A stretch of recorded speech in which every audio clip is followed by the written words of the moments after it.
seriously have got to start asking ourselves a question. And that question is this. As a matter of fact, let me propose this question in two forms.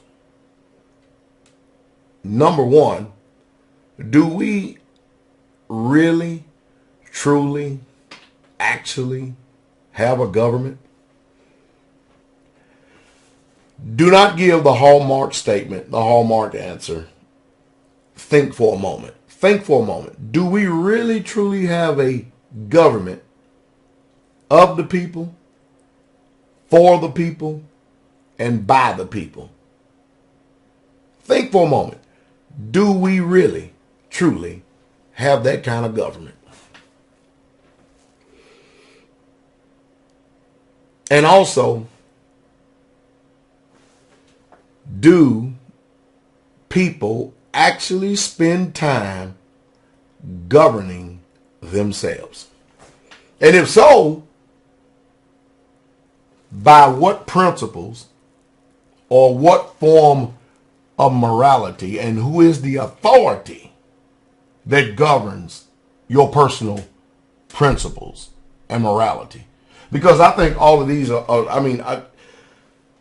I did present a lot of questions, but I think they're all literal, viable questions. Because, leave it up to me. Leave it up to me. I do my best to try to stimulate thought. And I'm sure that I piss a lot of people off. I know I do. I definitely piss off religion, and ask me if I care. I really don't care one bit or another.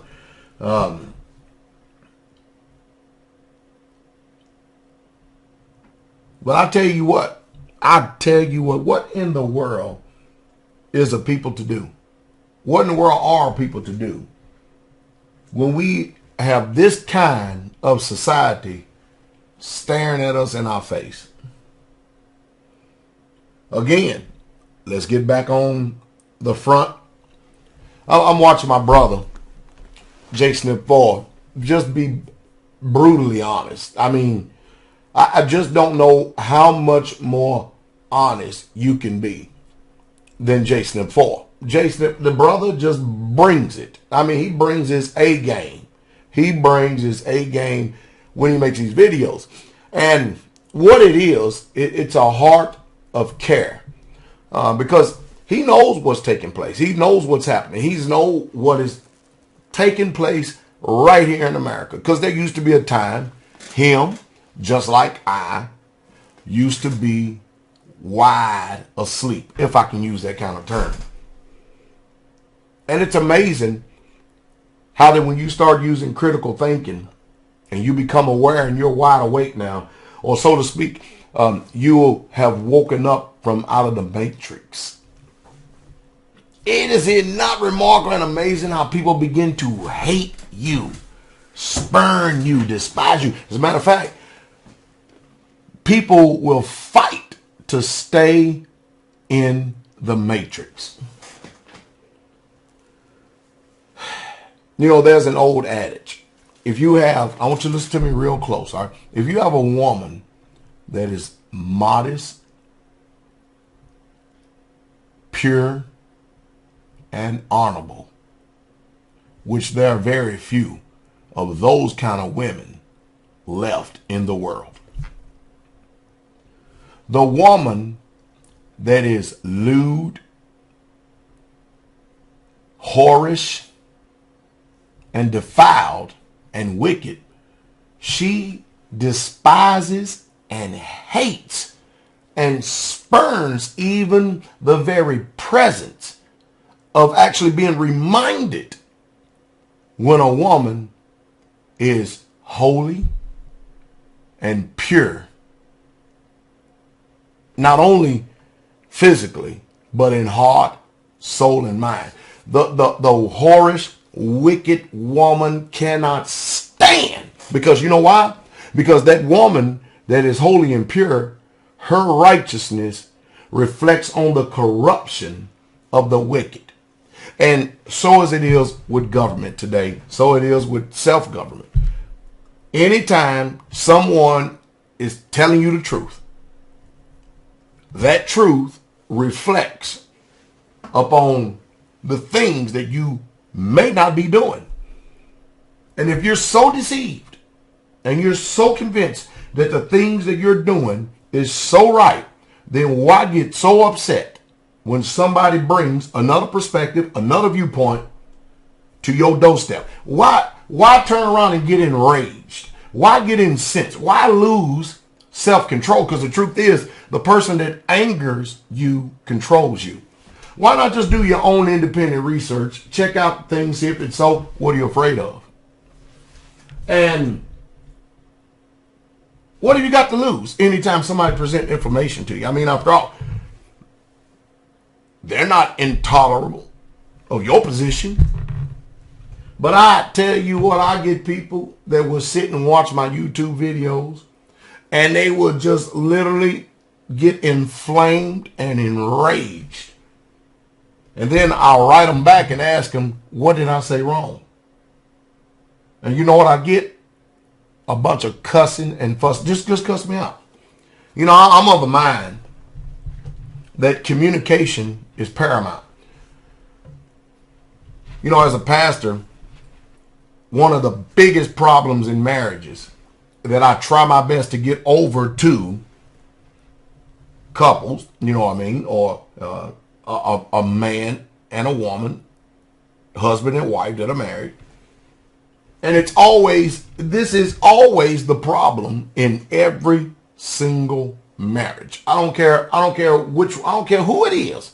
I don't care where you're from. I don't care who you are, what you're about. This is the hallmark problem in every single marriage. I mean, I hadn't been pastoring just yesterday. I've been pastoring for quite a long time. 2 decades. And you know what the problem is? The refusal to communicate. And so I have 3 rules when I start marriage counsel with any couple.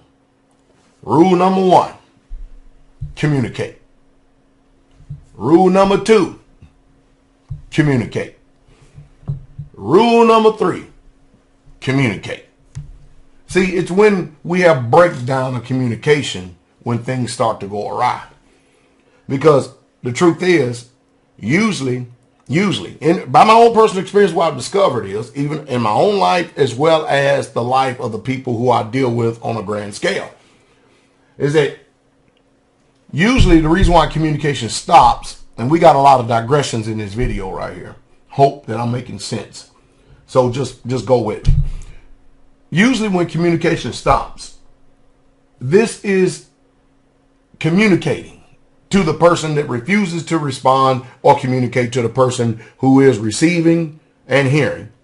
But usually when a person refuses to communicate or communication stops, that's because there is something held in reserve in the heart that they are not willing to change in order to bring about a peaceful resolution in the home. You can take that to the bank. And I'm giving you the best marriage counsel in the world. You don't even have to pay me for it. Just by watching this video, you got free marriage counsel.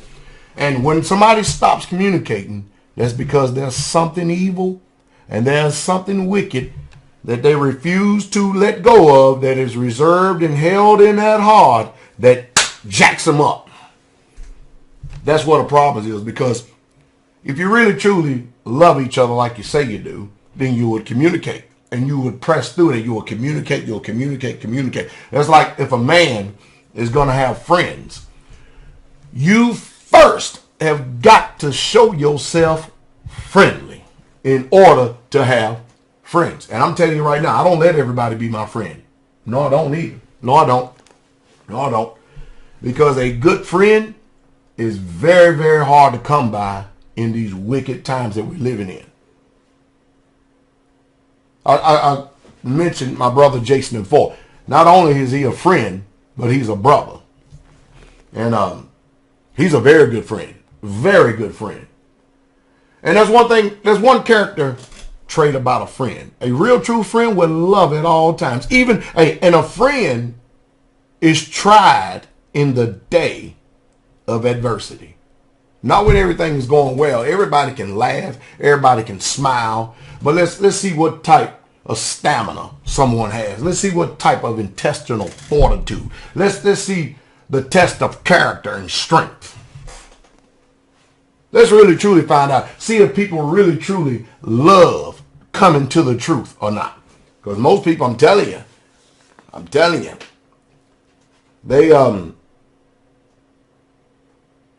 they love to live in darkness, love to live in the matrix of lies. You know, even as I started talking right here for a second, I had a particular direction that I was going to go.